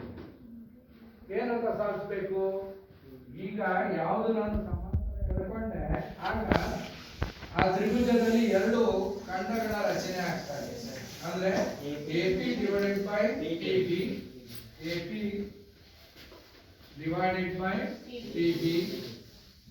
is equal to AQ divided by QC. AQ divided by QC ಅಂತ ಹೇಳಿ ನಾನು ತೋರಿಸ್ಬೇಕು. AC ಅನ್ನೋದು AQ ಅನ್ನೋದು QC ಗೆ ಅನುಪಾತದಲ್ಲಿ ಇದೆ. ಅಂದ್ರೆ ಇವೆರಡು ಅನುಪಾತದಲ್ಲಿದೆ. ಈ ಬಾಹುಗಳು ಕೂಡ ಅನುಪಾತದಲ್ಲಿದೆ. ಅಂದ್ರೆ ಎಳೆದ ಸರಳ ರೇಖೆ ಉಳಿದೆರಡು ಬಾಹುಗಳನ್ನ ಏನ್ ಮಾಡ್ತಾ ಇದೆ? ಸಮಾನುಪಾತ. ಹಾಗಾದ್ರೆ ಒಂದು ಅನುಪಾತ ಮತ್ತೊಂದು ಅನುಪಾತಕ್ಕೆ ಸಮ ಇದೆ. ಅದರಿಂದ ಇವೆರಡು ಬಾಹುಗಳು ಏನಾಯ್ತು? ಸಮಾನುಪಾತದಲ್ಲಿದೆ ಅಂತ ಆಯ್ತು ಅಲ್ವಾ? ಅನುಪಾತಗಳು ಸಮಾನುಪಾತದಲ್ಲಿ ಇದೆ. ಇಷ್ಟನ್ನೇ ಇಟ್ಕೊಂಡು ನಾನು ಪ್ರಮೇಯವನ್ನ ಸಾಧನೆ ಮಾಡೋದಕ್ಕೆ ಬರೋದಿಲ್ಲ. ಹಾಗಾಗಿ ಇದನ್ನ ಸ್ವಲ್ಪ ಮುಂದುವರಿಸುತ್ತೆ. ಸಾಧನೆಗೆ ಹೋಗೋದಕ್ಕಿಂತ ಮೊದಲು ಒಂದು ರಚನೆಯನ್ನ ಮಾಡ್ಕೊಳ್ಳೋದು. ಏನ್ ರಚನೆಯನ್ನ ಮಾಡ್ಕೊಳ್ಳುತ್ತೆ ಅಂದ್ರೆ ಸಿ ಇಂದ ಪಿ ಅನ್ನ ಸೇರಿಸ್ಕೊಳ್ತೀನಿ, ಹಾಗೆ ಬಿ ಇಂದ ಕ್ಯೂ ಅನ್ನ ಸೇರಿಸ್ಕೊಳ್ತೀನಿ. ಮೊದಲನೇದು ಏನ್ ಮಾಡ್ತಾ ಇದ್ದೀನಿ? ಒಂದನೇದು ಸಿ ಮತ್ತು ಕ್ಯೂಗಳನ್ನು ಹಾಗೂ ಬಿ ಮತ್ತು ಯಾವುದು ಕ್ಯೂಗಳನ್ನು ಸೇರಿಸಿ. ಮೊದಲನೇದು ಏನ್ ಮಾಡ್ತಾ ಇದ್ದೀನಿ? ಬಿ ಇಂದ ಸಿ ಇಂದ ಕ್ಯೂ ಅನ್ನ ಸೇರಿಸ್ಕೊಳ್ತಾ ಇದ್ದೀನಿ. ಡಾಟ್ ಲೈನ್ ಅಲ್ಲಿ ಸೇರಿಸ್ಕೊಳ್ಳೋಣ. ಹಾಗೆ ಬಿ ಇಂದ ಕ್ಯೂ ಅನ್ನು ಕೂಡ ಸೇರಿಸ್ಕೊಂಬೋಣ. ಡಾಟ್ ಲೈನ್ ಎರಡನ್ನು ಸೇರಿಸ್ಕೊಂಡು ಈಗ ಈ ಎ ಪಿ ಬಿ ಅನ್ನೋ ತ್ರಿಭುಜಕ್ಕೆ ಈ ಶೃಂಗ ಬಿಂದುವಿನಿಂದ ಯಾವ ಶೃಂಗ ಬಿಂದು? ಕ್ಯೂ ನಿಂದ ನಾನು ಒಂದು ಲಂಬವನ್ನ ಎಳ್ಕೊಳ್ತೀನಿ. ಯಾವುದೇ ತ್ರಿಭುಜಕ್ಕೆ ನಾನು ಲಂಬವನ್ನ ಎಳ್ಕೋಬೇಕಾದ್ರೆ ಪಾದಕ್ಕೆ ನಾನು ಇದು ಪಾದ ಇದು ತ್ರಿಭುಜದ ಪಾದ ಇದೆ ಎ ಬಿ. ಯಾವ ತ್ರಿಭುಜ ತಗೊಂಡಿದ್ದೀನಿ? ಎ ಪಿ ಬಿ ಅನ್ನ ತಗೊಂಡಿದ್ದೀನಿ. ಈಗ ನಾನು ಎ ಪಿ ಅನ್ನ ಪಾದ ತಗೊಂಡಾಗ ನಾನು ಇಲ್ಲಿಂದ ಕ್ಯೂ ನಿಂದ ಲಂಬ ಎಳ್ಕೋಬೇಕು. ಕ್ಯೂ ನಿಂದ ಲಂಬ ಎಳ್ಕೋಬೇಕಾದ್ರೆ ನನಗೆ ಇಲ್ಲಿ ಲಂಬಕೋನ ತ್ರಿಭುಜ ಕಾಣಬೇಕು. ಕಾಣುತ್ತಾ? ಕಾಣುತ್ತೆ ಸರ್. ಕಾಣ್ತಾ ಇದೆಯಾ ಲಂಬಕೋನ ತ್ರಿಭುಜ?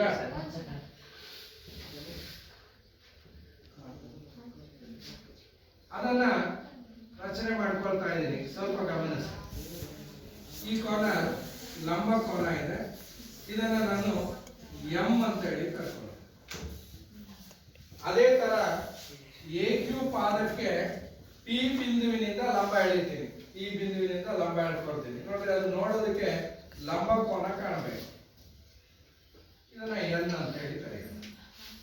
ಹಾಗಾದ್ರೆ ಕ್ಯೂ ಎಂ ಲಂಬ ಯಾವುದಕ್ಕೆ? A B. ಹಾಗೆ ಪಿ ಎನ್ ಲಂಬ ಯಾವುದಕ್ಕೆ? A C. ಎರಡನೇದು ಏನ್ ಮಾಡಿದೆ? ಎರಡನೇದು ಯಾವುದು? ಕ್ಯೂ ಎಂ ಲಂಬ ಎ ಬಿ ಮತ್ತು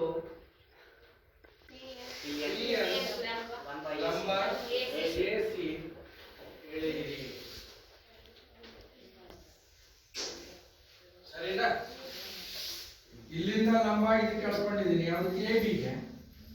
ಇಲ್ಲಿಂದ ಲಂಬ ಎಳ್ಕೊಂಡಿದ್ದೀನಿ, ಯಾವುದಕ್ಕೆ? ಎ ಸಿಗೆ. ಇಲ್ಲಿ ಲಂಬ ಕೋನವನ್ನು ಸೂಚಿಸಿ. ಇಷ್ಟು ರಚನೆ ಆಯ್ತು. ಈಗ ನಾವು ಬಾಹುಗಳು ಸಮಾನುಪಾತದಲ್ಲಿದೆ ಅಂತ ಹೇಳಬೇಕೀಗ. ನೆಕ್ಸ್ಟ್ ನಾವು ಸಾಧನೆಗೆ ಹೋಗೋಣ. ಇಷ್ಟು ಬರ್ಕೊಳ್ರಿ.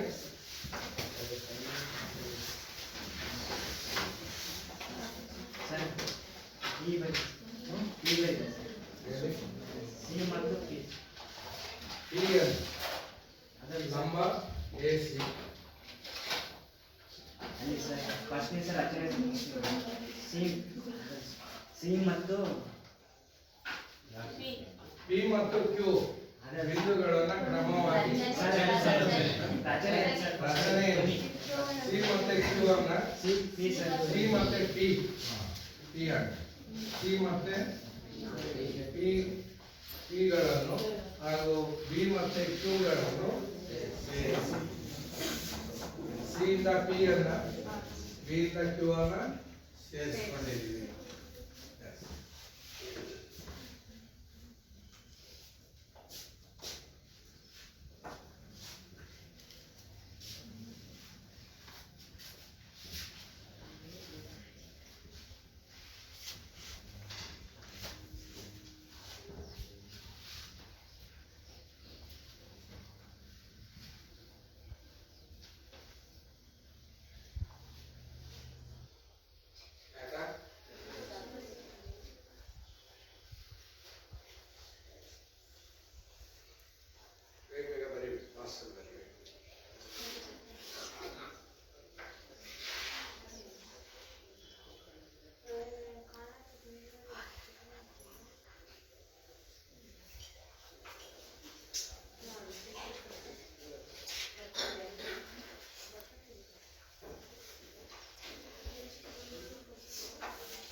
ಲಂಬಕೋನ ತ್ರಿಭುಜದಲ್ಲಿ ಲಂಬ ರೇಖೆ ಆಲ್ರೆಡಿ ಇದೆ.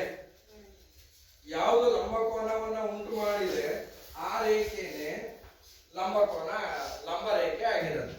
ಅಂದ್ರೆ ಅದು ಕೂಡ ಬಾಹುನ ಮೇಲೆ ಇದೆ.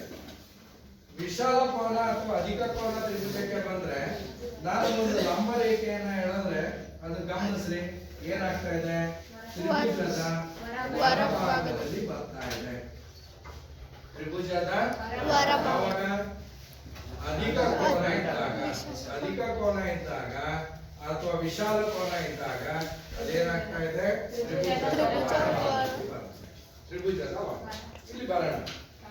ಈಗ ನಾನು ಪ್ರಮೇಯವನ್ನ ಸಾಧಿಸುತ್ತೆ ಇದಾಯ್ತಲ್ಲ, ಬೇಗ ಆಮೇಲೆ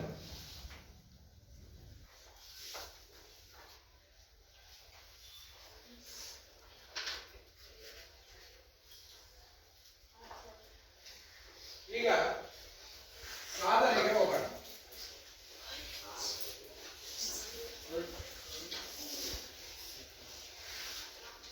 ಎಷ್ಟು ಸಾಧನೆ ಬಹಳ ಸರಳವಾಗಿದೆ. ಸಾಧನೆ ಗಮನಿಸಿ.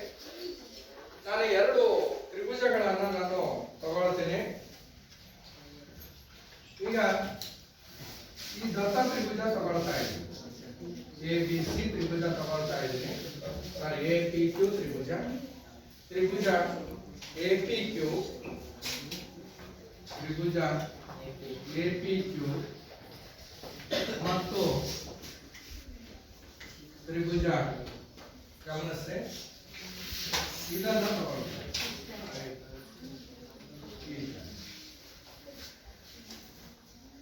ಯಾವುದು PQ ಈ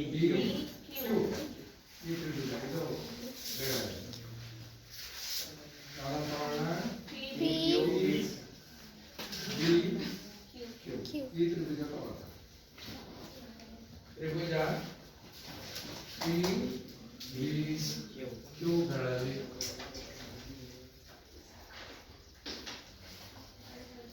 ಒಂಬತ್ತನೇ ತರಗತಿಯಲ್ಲಿ ನಾವು ವಿಸ್ತೀರ್ಣವನ್ನ ಕಂಡುಹಿಡಿಯೋಕೆ, ತ್ರಿಭುಜದ ವಿಸ್ತೀರ್ಣವನ್ನ ಕಂಡುಹಿಡಿಯೋದಕ್ಕೆ ಒಂದು ಸೂತ್ರ ಬಳಕೆ ಮಾಡ್ಕೊಂಡ್ವಿ. ಏನು ತ್ರಿಭುಜದ ವಿಸ್ತೀರ್ಣ ಕಂಡುಹಿಡಿಯೋಕೆ ಸೂತ್ರ?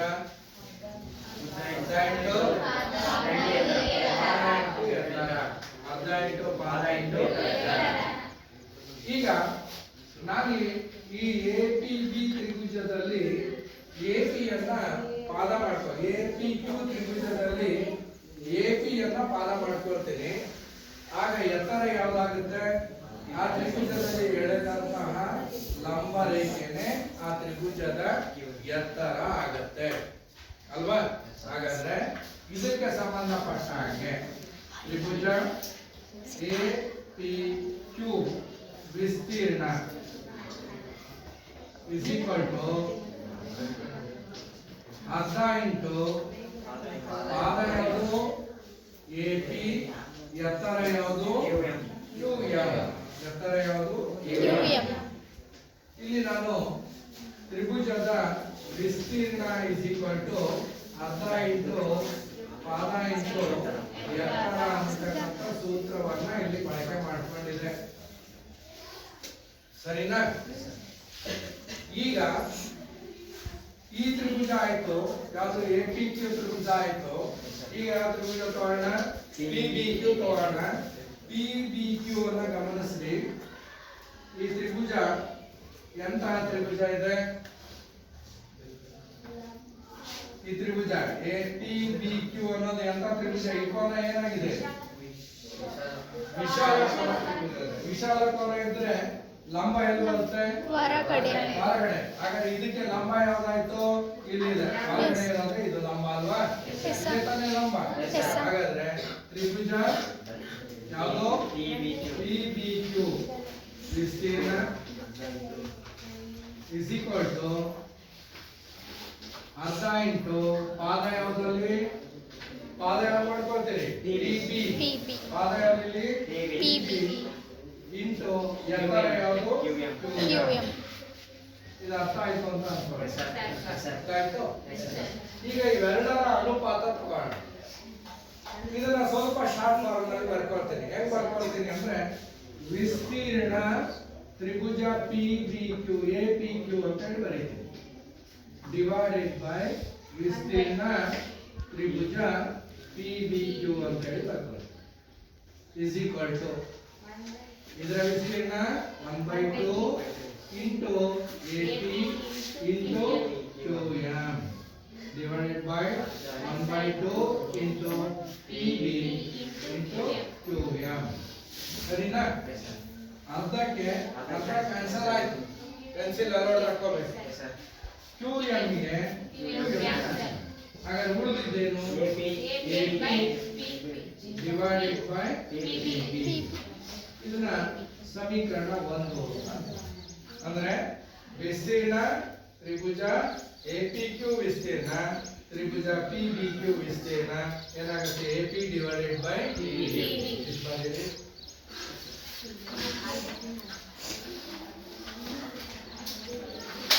ಎರಡು ತ್ರಿಭುಜಗಳನ್ನು ಅಷ್ಟೇ ತಗೊಂಡಿದ್ದೀನಿ ನಾನು. APQ ಅನ್ನೋದು ಅದಕ್ಕೆ ಪಾದ ಯಾವ್ದು ತಗೊಂಡಿದ್ದೀನಿ? AP ಅಂದ್ರೆ ಒಂದ್ ಕಡೆ ಬಾಹು ಏನಿದೆ ಅದನ್ನ ಪಾದ ಮಾಡ್ಕೊಂತ ಹೋಗ್ತೇನೆ.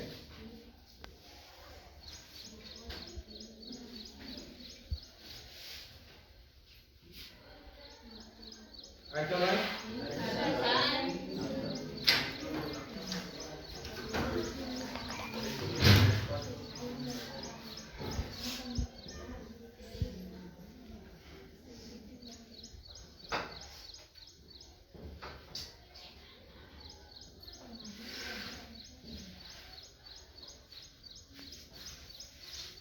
ಆದ್ರೆ ಯಾವ್ಯಾವ ತ್ರಿಭುಜ ತಗೊಳ್ತೀವಿ ಅನ್ನೋದು ಗೊತ್ತಾಗ್ಬೇಕು. ಇಲ್ಲಿ ನಾವು ಈ ತ್ರಿಭುಜ ತಗೊಂಡಿದ್ದೀವಿ. ಈಗ ಪಾದ ಯಾವ್ದು ಮಾಡ್ಕೊಂಡ್ವಿ? AP ಮಾಡ್ಕೊಂಡ್ವಿ. ನಂತರ ಈ ತ್ರಿಭುಜ ತಗೊಂಡಿದ್ದೀವಿ. ಈ ತ್ರಿಭುಜ ತಗೊಂಡಾಗ ಪಾದ PB ಮಾಡ್ಕೊಂಡ್ವಿ, ಎತ್ತರವನ್ನ QM ಮಾಡ್ಕೊಂಡ್ವಿ. ಯಾಕಂದ್ರೆ ಅದು ವಿಶಾಲಪದ ತ್ರಿಭುಜ ಆಗೋದ್ರಿಂದ.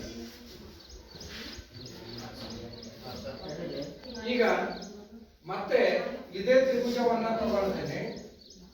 ಬೋರ್ಡ್ ಕಡೆ APQ ತ್ರಿಭುಜವನ್ನ ತಗೊಳ್ತೇನೆ.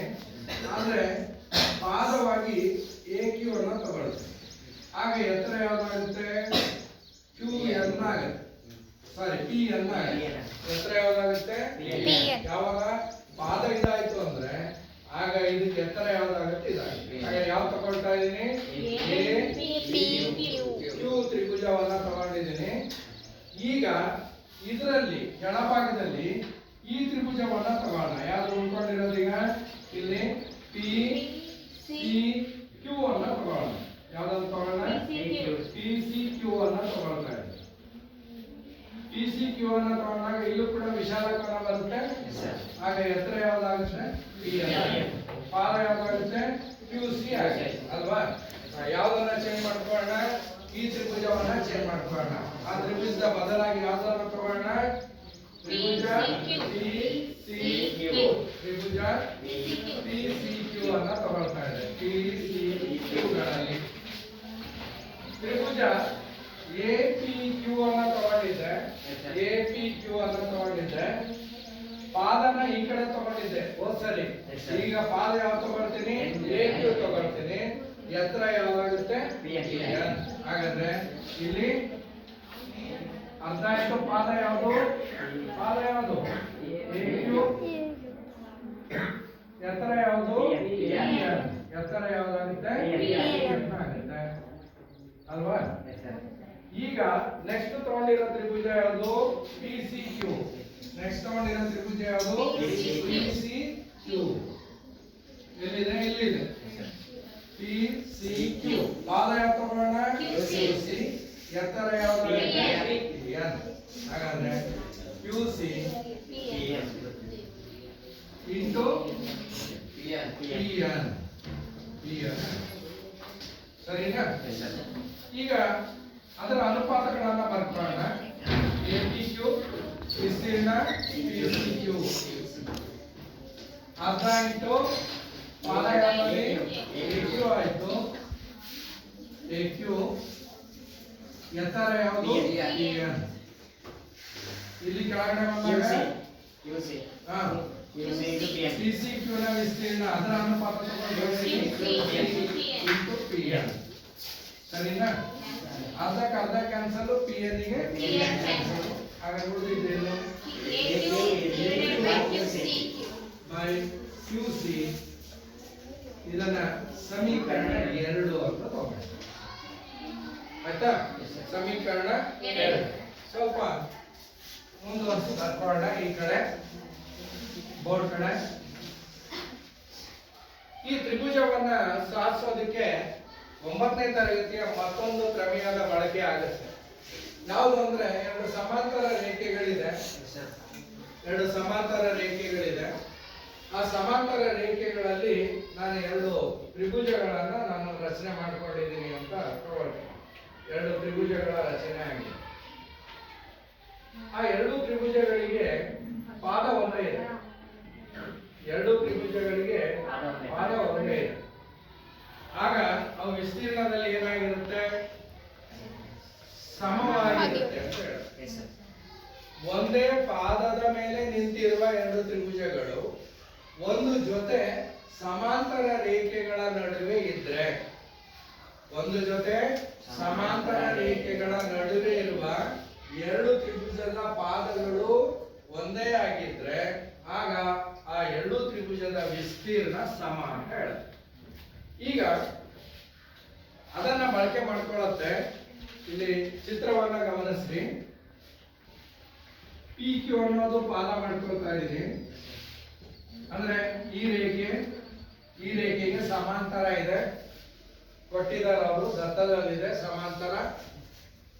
ಸಮಾಂತರ ಇರೋದ್ರಿಂದ ಈಗ ನಾನು ಎರಡು ತ್ರಿಭುಜಗಳನ್ನ ರಚನೆ ಮಾಡ್ಕೊಂಡಿದ್ದೀನಿ. ಗಮನಿಸ್ರಿ, ಒಂದು ತ್ರಿಭುಜ ಇಲ್ಲಿದೆ, ಇನ್ನೊಂದು ತ್ರಿಭುಜ ಇದೆ. ಹೌದಾ? ಅವೆರಡಕ್ಕೂ ಪಾದ ಒಂದೇ, ಪಿ ಕ್ಯೂ ಮತ್ತೆ ಬಿ ಸಿ ಅನ್ನೋದು ಸಮಾಂತರ ರೇಖೆಗಳು. ಒಂದೇ ಪಾದದ ಮೇಲೆ ಎರಡು ತ್ರಿಭುಜಗಳು ನಿಂತ್ಕೊಂಡಿದೆ. ಹಾಗಾಗಿ ಈ ತ್ರಿಭುಜದ ವಿಸ್ತೀರ್ಣಗಳು ಏನಾಗಬೇಕು? ಸಮ ಆಗಬೇಕು.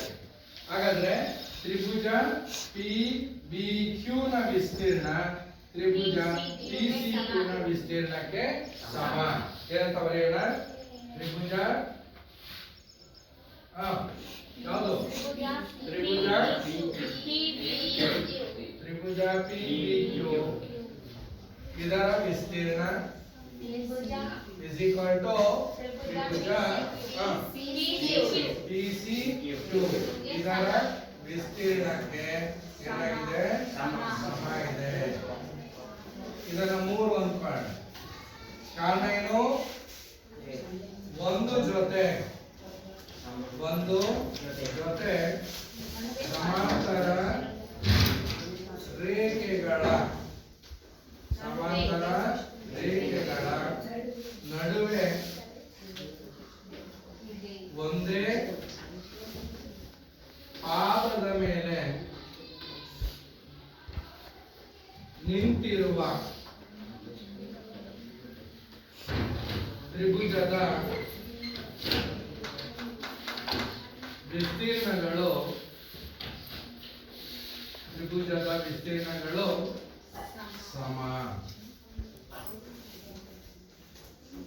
ಸಮನಾಗಿರುತ್ತವೆ. ಒಂದು ಜೊತೆ ಸಮಾಂತರ ರೇಖೆಗಳ ನಡುವೆ ಮತ್ತೆ ಒಂದೇ ಪಾದದ ಮೇಲೆ ಇರ್ತಕ್ಕಂತ ಎರಡು ತ್ರಿಭುಜದ ವಿಸ್ತೀರ್ಣ ಸಮವಾಗಿರುತ್ತೆ ಅಂತ ಹೇಳಿ ನಾವು ಎಲ್ಲಿ ಓದಿದ್ದೀವಿ? 9ನೇ ತರಗತಿ. ಈಗ ಒಂದನೇ ಕಂಡೀಷನ್, ಎರಡನೇ ಕಂಡೀಷನ್, ಮೂರನೇ ಕಂಡೀಷನ್ ನ ಪ್ರಕಾರ ಮೊದಲನೇದೇನಿತ್ತು? ವಿಸ್ತೀರ್ಣ ತ್ರಿಭುಜ APQ ಡಿವೈಡೆಡ್ ಬೈ ವಿಸ್ತೀರ್ಣ ತ್ರಿಭುಜ PBQ ಅನ್ನು ತಗೊಂಡಿದ್ವಿ. ಆಗ ನಮಗೆ ಏನ್ ಬಂದಿತ್ತು? AP ಡಿವೈಡೆಡ್ ಬೈ PB ಅಂತ ಬಂದಿದೆ ಒಂದನೇದು. ಹೌದಾ? ಎರಡನೇದು ಏನ್ ಬಂತು? ವಿಸ್ತೀರ್ಣ APQ ಡಿವೈಡೆಡ್ ಬೈ ವಿಸ್ತೀರ್ಣ PCQ ಏನ್ ಬಂದಿದೆ ನನಗೆ? AP by QC. ಎರಡರಲ್ಲೂ ಅಂಶದಲ್ಲಿ ಏನಿದೆ? APQ ನೇ ಇದೆ. ಎರಡರಲ್ಲೂ ಅಂಶದಲ್ಲಿ 1 ಮತ್ತೆ 2 ಗಮನಿಸಿದ್ರೆ ಅಂಶದಲ್ಲಿ ಎರಡರಲ್ಲೂ ತ್ರಿಭುಜ APQ ನೇ ಇದೆ. ಇಲ್ಲಿ ಛೇದ PCQ ಇದೆ, ಎರಡನೇದರಲ್ಲಿ ಛೇದನ ಮೊದಲನೇದರಲ್ಲಿ ಛೇದ PBQ ಇದೆ, ಎರಡನೇದರಲ್ಲಿ ಛೇದ ಏನಿದೆ PCQ ಇದೆ. ಆದ್ರೆ ಮೂರನೇದು ಹೇಳುತ್ತೆ PBQ ನ ವಿಸ್ತೀರ್ಣವು PCQ ನ ವಿಸ್ತೀರ್ಣಕ್ಕೆ ಸಮ ಇದೆ. ಹಾಗಾದ್ರೆ ಈ ಛೇದಗಳು ಕೂಡ ಸಮ ಆಗ್ಬಿಡ್ತು ಅಲ್ವಾ? ಅದರಿಂದ ಸಮೀಕರಣ 1, 2 ಮತ್ತು 3ರಿಂದ ನಮಗೆ ಗೊತ್ತಾಗುತ್ತೆ AP ಡಿವೈಡೆಡ್ ಬೈ PB. ಮೊದಲನೇದು AP ಡಿವೈಡೆಡ್ ಬೈ PB ತರ ಇರೋದು. ಎರಡನೇದು ಏನಿದೆ AQ divided by QC. AQ divided by QC. ನಾನು ಸಾಧಿಸಬೇಕಾಗಿದ್ದೇನು AP divided by PB is equal to AQ by QC. ಅಂದ್ರೆ ಎಳೆದ ಸರಳ ರೇಖೆಯು ಉಳಿದ ಬಾಹುಗಳನ್ನ ಸಮಾನುಪಾತದಲ್ಲಿ ವಿಭಾಗಿಸುತ್ತೆ. ಅಂದ್ರೆ AP divided by PB is equal to AQ divided by QC. ಬಂತದು ನಮಗೆ ಇದು ಪ್ರಮೇಯ. ಅರ್ಥ ಆಯ್ತಾ?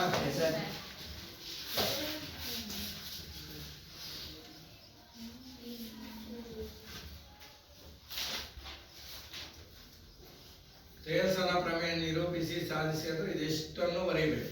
ಮೇಲ್ಗಡೆ ಹೆಡ್ಡಿಂಗ್ ಇಂದ ಹಿಡ್ಕೊಂಡು ಅಷ್ಟು ಪ್ರಮೇಯಗಳನ್ನ ಬರೆದು ಪ್ರಾಕ್ಟೀಸ್ ಮಾಡ್ಕೋಬೇಕು.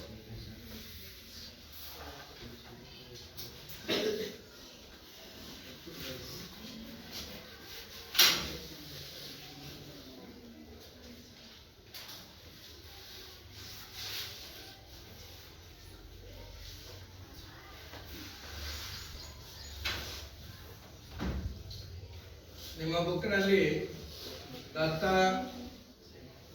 ಸಾಧನೆಯ ಸಾಧನೆ ರಚನೆ ಈ ತರ ಭಾಗ ಹಂತವಾಗಿಲ್ಲ. ಇಲ್ಲಿ ನಾವು CBSE ಕಲಿಬೇಕಾದ್ರೆ ನಾನು ನೇರವಾಗಿ ಹಾಗೆ ಬರ್ಕೊಳ್ತಾ ಹೋಗ್ತೀನಿ. ಆದ್ರೆ ನಿಮಗೆ ಅರ್ಥ ಆಗಲಿ ಅನ್ನೋ ಉದ್ದೇಶಕ್ಕೋಸ್ಕರ ಪ್ರತಿಯೊಂದನ್ನು ಕೂಡ ದತ್ತ ಹೇಳ್ಕೊಟ್ಟಿದ್ದಾರೆ. ಸಾಧನೆ ಏನ್ ಮಾಡ್ಬೇಕು, ನಾನು ಸಾಧನೆಯ ಏನು, ರಚನೆ ಏನು, ನಂತರ ಅದರ ಸಾಧನೆಯನ್ನ ಹೇಗೆ ಮಾಡ್ಕೋಬೇಕು ಅನ್ನೋದನ್ನ ಹಂತವಾಗಿ ಬರೆದಿದೆ. ಇದು ನಿಮಗೆ ಸುಲಭ ಆಗುತ್ತೆ ಕಲಿಯೋದಿಕ್ಕೆ. ಗೊತ್ತಾಯ್ತಲ್ಲ? ನಿಮ್ ಬುಕ್ಕಲ್ಲಿ ಇರೋದು ಸುಲಭ ಆಗುತ್ತೆ ಕಲಿಯೋದಿಕ್ಕೆ. ಆದ್ರೆ ಇಲ್ಲಿ ಹಂತಗಳಿದ್ರೆ ನಿಮಗೆ ಸರಳವಾಗಿ ತಲೆಯೊಳಗೆ ಕುತ್ಕೊಳ್ಳುತ್ತೆ ಅಲ್ವಾ? ಯಾವ್ದನ್ನ ತಗೊಂಡ್ರೆ ಏನ್ ಸಿಗುತ್ತೆ, ನನಗೆ ಹೇಗ್ ಮಾಡ್ಬೇಕು ಅಂತಕ್ಕಂಥ. ನಾನಿಲ್ಲಿ ಒಂದನ್ನ ಕಂಡಿಡ್ಕೊಂಡೆ, ಎರಡನೇದನ್ನು ಕಂಡಿಡ್ಕೊಂಡು ನಂತರ ಅದರ ಅನುಪಾತಗಳನ್ನ ಬರ್ಕೊಳ್ತಾ ಹೋಗಿದೆ. ಆಯ್ತಾ? ಎಷ್ಟೊತ್ತು ಬೇಕು ಲೈನ್ ಬರೆಯೋದಕ್ಕೆ?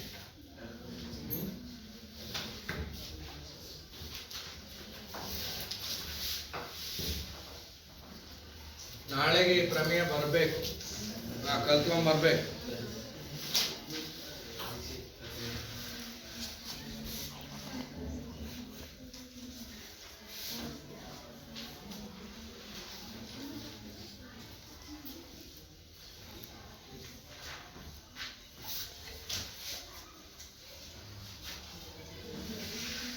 ನೆಕ್ಸ್ಟ್ ಮೂಲ ಸಮಾನುಪಾತತೆಯ ವಿಲೋಮ ಪ್ರಮೇಯ ಅಂತ ಹೇಳಿ ಬರ್ಕೊಳ್ಳಿ. ಮೂಲ ಸಮಾನುಪಾತತೆಯ ವಿಲೋಮ ಪ್ರಮೇಯ, ವಿಲೋಮ ಪ್ರಮೇಯ ಅಥವಾ ಥೇಲ್ಸನ ಪ್ರಮೇಯದ ವಿಲೋಮ. ಥೇಲ್ಸನ ವಿಲೋಮ ಪ್ರಮೇಯ, ಥೇಲ್ಸನ ವಿಲೋಮ ಎರಡು ಕೂಡ ಒಂದೇ. ಇದನ್ನ ಪ್ರಮೇಯವನ್ನ ಅಷ್ಟೇ ಬರ್ಕೊಳ್ತೀವಿ, ನಿರೂಪಣೆ ಅಷ್ಟೇ ಬರ್ಕೊಳ್ಳುತ್ತೆ. ಇದರ ಸಾಧನೆ ಇಲ್ಲ, ನೇರವಾಗಿ ನಾವು ನಿರೂಪಣೆಯನ್ನು ಅಷ್ಟೇ ಬರ್ಕೊಳ್ಳೋದು.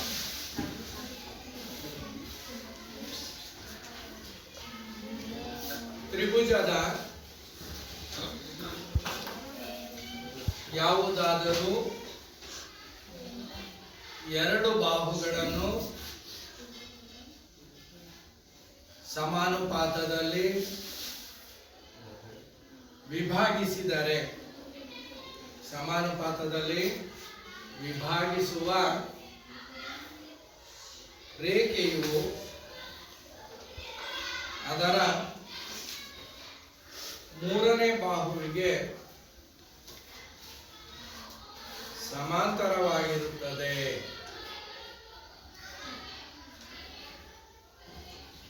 ಮುಂದಿನ ತರಗತಿಯಲ್ಲಿ ಈ ವಿಲೋಮ ಪ್ರಮೇಯ ಏನಿದೆ ಇದನ್ನ ಒಂದಿಷ್ಟು ಸಾಧನೆಯನ್ನ ಮಾಡೋದು ಹೇಗೆ ಅಂತಕ್ಕಂಥದ್ದನ್ನ ತಿಳ್ಕೊಳ್ಳೋಣ.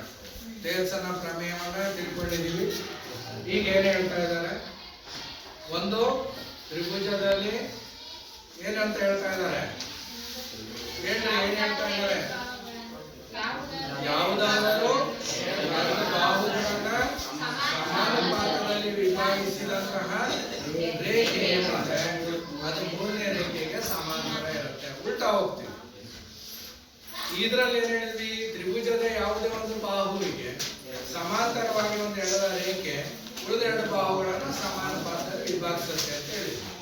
ಈಗ ಉಲ್ಟಾ ಹೋಗ್ತೀವಿ. ಸಮಾನುಪಾತದಲ್ಲಿ ವಿಭಾಗಿಸಿದೆ, ಹಾಗಾದ್ರೆ ಆ ಎಳೆದಂತ ರೇಖೆ ಮೂರನೇ ಬಾಹುಗೆ ಸಮಾಂತರ ಇರುತ್ತೆ ಅಂತ ಹೇಳಿ ತೋರಿಸ್ಬೇಕು. ಅರ್ಥ ಆಯ್ತಲ್ಲ? ಮುಂದಿನ ತರಗತಿಯಲ್ಲಿ ಅದ್ರ ಬಗ್ಗೆ ಮತ್ತಷ್ಟು ಮಾಹಿತಿಯನ್ನ ತಿಳ್ಕೊಳ್ಳೋಣ. ಧನ್ಯವಾದ.